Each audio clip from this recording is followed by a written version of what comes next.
చంద్రుడు క్షీరాబ్ది పుత్రుడు, లక్ష్మీదేవికి సహోదరుడు. చంద్రుడు ఆవిర్భావాన్ని గురించి అనేక కథలు ఉన్నాయి. పురాణాలు చంద్రుడిని అత్రి మహర్షి కుమారుడిగా పేర్కొంటున్నాయి. మరి ఈరోజు మనం చంద్రుడి యొక్క పుట్టుక ఎలా ఉద్భవించిందో తెలుసుకుందాం.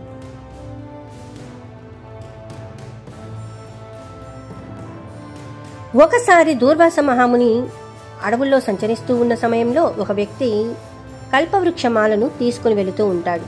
దూర్వాస మహాముని దాన్ని చూసి ఆ మాల నాకు కావాలి అని అడిగి తీసుకుంటాడు. తర్వాత దూర్వాస మహాముని స్వర్గలోకానికి వెళ్ళి దానిని ఇంద్రుడికి బహుకరిస్తాడు. ఇంద్రుడు ఆ మాలను ఐరావతం మెడలో వేస్తాడు. అయితే ఐరావతం ఆ మాలను కింద వేసి కాళ్ళతో తొక్కేస్తుంది. దూర్వాసుడు అది చూసి చాలా కోపడి ఇంద్రుడిని ఇలా శపిస్తాడు. ఐశ్వర్య గర్వంతో ఈ విధంగా చేశావు కనుక నీ ఐశ్వర్యమంతా కూడా నశించిపోవుగాక అని శపిస్తాడు. కారణంగా ఇంద్రుడి వైభవమంతా క్షీణించిపోతుంది. స్వర్గలోకంపై దండెత్తి రాక్షసులు ఆక్రమించుకుంటారు. దీనితో ఇంద్రుడు సత్యలోకం చేరి బ్రహ్మదేవుడికి మొరపెట్టుకుంటాడు. బ్రహ్మదేవుడు ఇంద్రాది దేవతలను వెంట పెట్టుకుని శ్రీ మహావిష్ణువు వద్దకు వెళ్లి విషయాన్నంతా కూడా వివరించి రాక్షసులను ఓడించి స్వర్గలోకాన్ని తిరిగి పొందే మార్గాన్ని చెప్పమని కోరుతారు.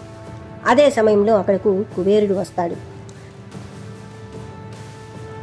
నాకు సృష్టి ప్రారంభంలో నవనిధులు, రత్నాలు, ధనము ఇచ్చారు. ఇంద్రుడికేమో ఆధిపత్యం ఇచ్చి అనంతరం అవన్నీ కూడా నా దగ్గర ఖర్చయిపోయాయి. తిరిగి నా నిధులను సమకూర్చవలసినదిగా ప్రార్థిస్తున్నాను అని పలుకుతాడు. ఈ విషయాలన్నింటినీ విన్న శ్రీ మహావిష్ణువు కుబేరుడితో ఇలా చెప్తున్నాడు. ప్రస్తుతం నిధులు సమకూరలేవు.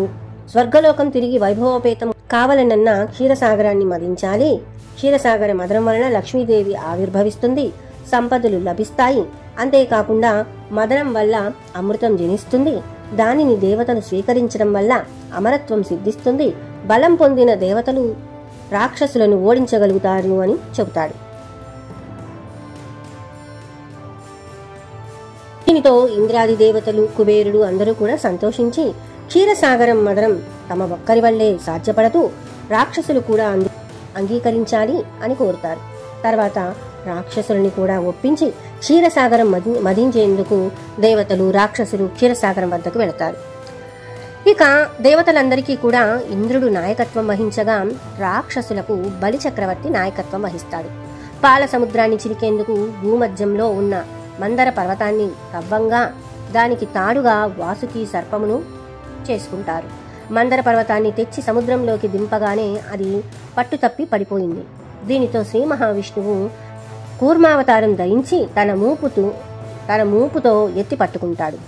వాసుకి తలవైపు రాక్షసులు, తోకవైపు దేవతలు పట్టుకొని మదించడం ప్రారంభిస్తారు.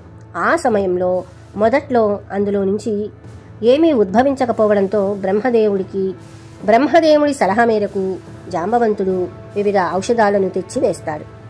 అప్పుడు సముద్రంలో నుంచి ముందుగా హాలాహలం జనించగా శివుడు దానిని సేవించి కంఠంలో ఉంచుకొని గరళకంఠుడు అవుతాడు. తర్వాత సురభి అనే ఆవు జన్మించగా దానిని ఋషులు స్వీకరిస్తారు. ఉచ్చేశ్రవం అనే తెల్లని గుర్రాన్ని బలిచక్రవర్తి తీసుకుంటాడు.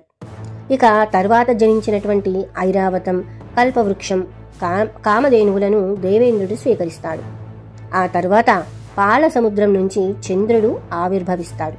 ఈ విధంగా ఆవిర్భవించినటువంటి చంద్రుడిని అత్రి మహాముని, అనసూయ దంపతులు స్వీకరించి పెంచి పెద్ద చేసినట్లు పురాణ కథనం. అటువంటి చంద్రుడు కార్తీక మాసంలో శుక్లపక్షం పౌర్ణిమ రోజున కృత్తికా నక్షత్రంలో జన్మిస్తాడు. బ్రహ్మదేవుడు గ్రహాధిపత్యం చంద్రుడికి ఇస్తాడు. ఔషధాల ఉత్పత్తికి కూడా కారకుడైనటువంటి ఈ చంద్రుడు రాజు కూడా అవుతాడు. తారకు చంద్రుడికి జన్మించినటువంటి కుమారుడే బుధుడు. బుధుడికి కూడా బ్రహ్మదేవుడు గ్రహాధిపత్యం ఇస్తాడు. ఇలాగా చంద్రుడి యొక్క పుట్టుక అనేది జరిగింది. మరి విన్నారు కదండి, చంద్రుడు ఎలా ఉద్భవించాడు అనే విషయం గురించి ఈరోజు మనం తెలుసుకున్నాము. మరి ఈ వీడియో మీకు నచ్చినట్లయితే please subscribe, like and share. Thank you.